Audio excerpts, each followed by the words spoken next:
সুপ্রিয় সপ্তম শ্রেণীর শিক্ষার্থীরা, আজকের এই ভিডিওতে আমরা দেখব যে তোমাদের সপ্তম শ্রেণীর অনুশীলনী ৭.২ এর ১, ২ এবং ৩ এই প্রশ্নগুলো আজকের এই ভিডিওতে আমরা সমাধান করব। তোমাদের সপ্তম শ্রেণীর গণিত বইয়ের প্রত্যেকটি অনুশীলনী সমাধান আমাদের চ্যানেলে সমাধান দেওয়া আছে, সেখান থেকে তোমরা দেখে নিতে পারো। তোমরা যারা এখন আমাদের চ্যানেলটি সাবস্ক্রাইব করো নাই, সাবস্ক্রাইব করে পাশেই থাকবে, আর যারা সাবস্ক্রাইব করেছো তাদেরকে অসংখ্য ধন্যবাদ।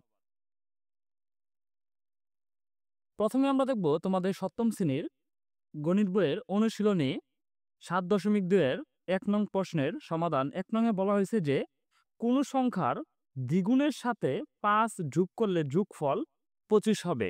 এখানে লক্ষ্য করো যে কোন সংখ্যার দ্বিগুণের সাথে ৫ যোগ করলে ২৫ হবে। আমরা এই অঙ্কটি প্রথমে এইভাবে করতে পারি যে প্রথমে আমরা লিখতে পারি মনে করি অথবা দড়ি বা মনে করি আমরা লিখতে হবে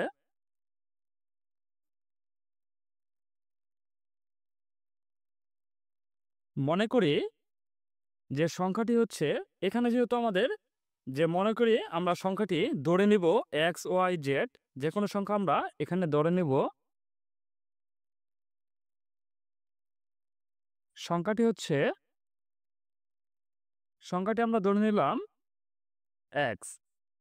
আমরা ধরে নিলাম এক্স। তারপর দেখো এখানে বলছে কোন সংখ্যার দ্বিগুণের সাথে, এখানে যেহেতু দ্বিগুণ বলছে তাহলে আমরা এই সংখ্যাটি দ্বিগুণ এভাবে লিখতে পারি যে অতএব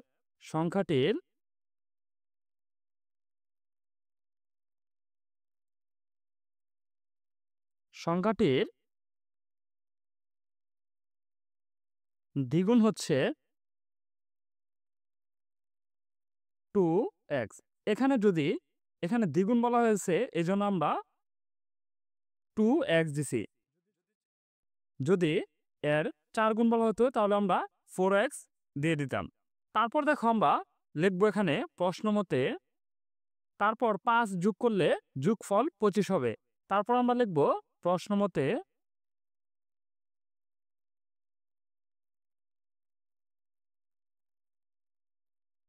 প্রশ্ন মতে 2x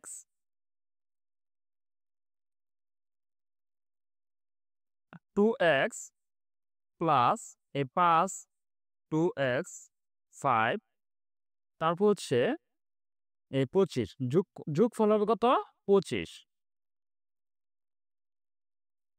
এখন আমরা এই সংখ্যাটিকে যদি পক্ষান্তর করি, তাহলে পক্ষান্তর করে আমরা সাজাই, যেহেতু এখানে সমান আছে আমরা এখানে দিব, বা এখানে প্রথমে আমরা দিব 2x। এখানে যদি আমরা পক্ষান্তর করি তাহলে এই প্লাস এখানে মাইনাস হয়ে যাবে। তাহলে এখানে আমরা লিখব সমান সমান 25 মাইনাস 5। এটি আমরা লিখছি কিভাবে, যে পক্ষান্তর করে।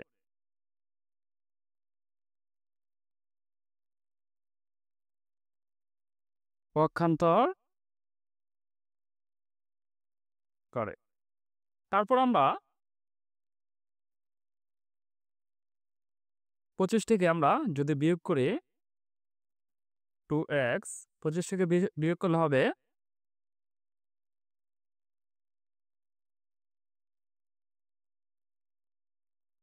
20, এটা হবে 20।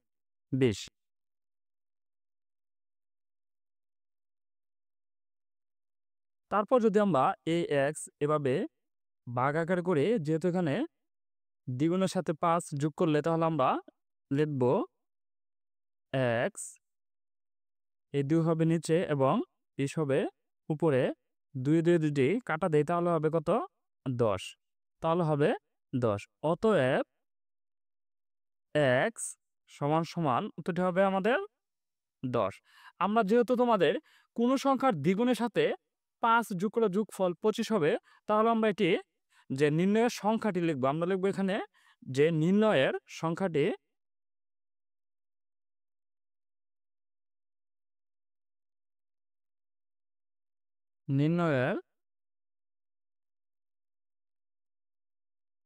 সংখ্যাটি হবে 10 10 এটাই হবে আনসার হবে 10। আমরা তোমাদের এই 1 নং প্রশ্নের সমাধানটি দেখে নিলাম। তারপর আমরা একই নিয়মে দেখব 2 নং প্রশ্নের সমাধান। প্রথমে আমরা লিখে নেই মনে করি বা ধরে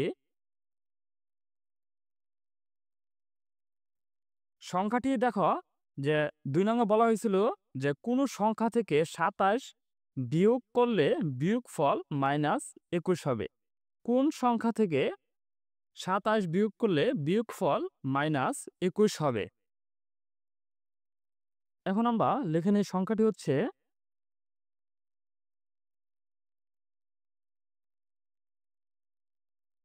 সংখ্যাটি আমরা ধরে নিলাম x। এখানে x y z যে সংখ্যাটি নিতে পারো, আমরা সবাই যেহেতু এক সংখ্যা দিয়ে করে, তাহলে আমরা এখানে এক সংখ্যাটি ধরে নিলাম। তারপর আমরা লিখব যে প্রশ্ন মতে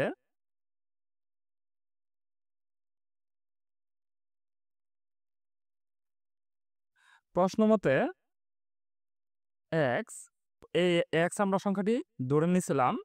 তারপর x মাইনাস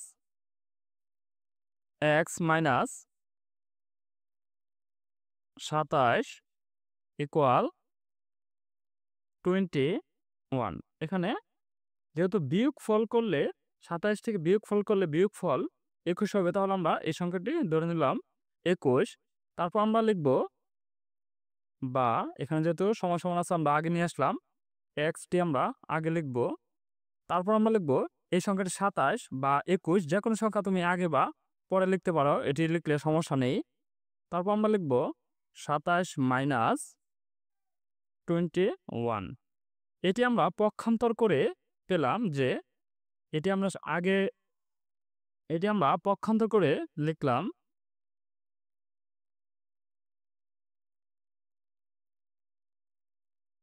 এই পক্ষান্তর তোমরা লিখতেও পারো যদি তোমাদের ক্লাস টিচাররা বলে যে পক্ষান্তর লিখলে হবে, না লিখলে হবে।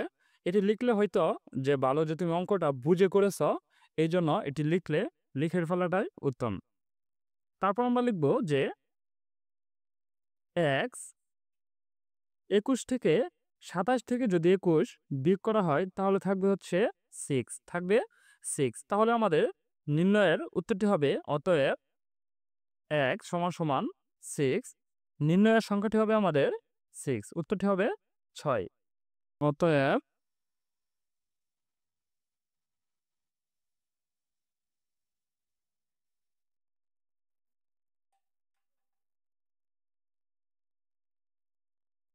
নির্ণয়ের সংখ্যাটি হবে 6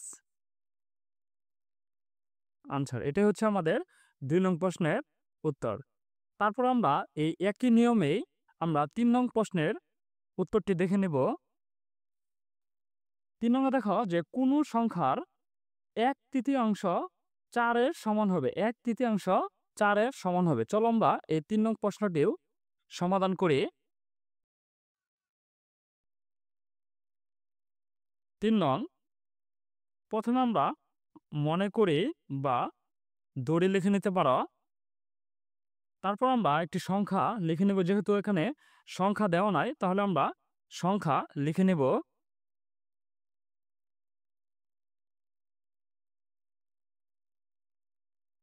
সংখ্যাটি আমরা ধরে নেব x। তারপর আমরা লিখব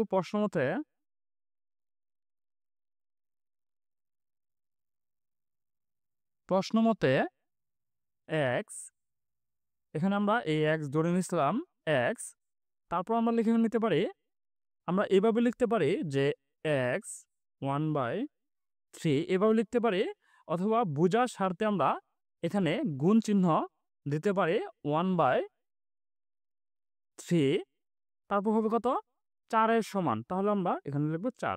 1/3 লিখতে পারি, x এই গুণ চিহ্নটা দিতে পারি, না দিলেও হবে। যদি তোমরা অঙ্কের মধ্যে দাও তাহলেও সমস্যা হবে না, অঙ্কে গুণ চিহ্নটা দিতে পারো, না দিলেও সমস্যা নেই।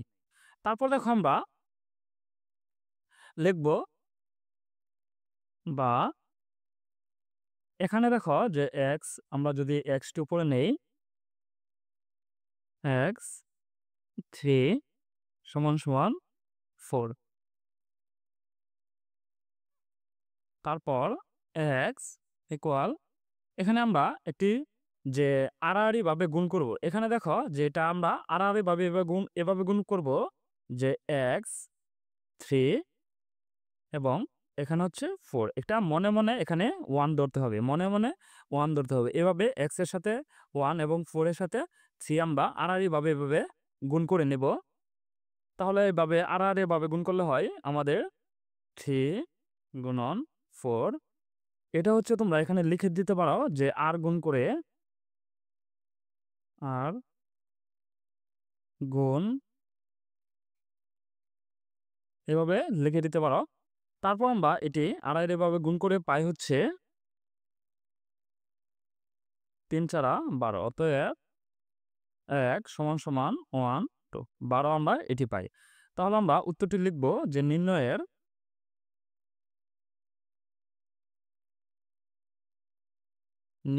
সংখ্যাটি হবে 12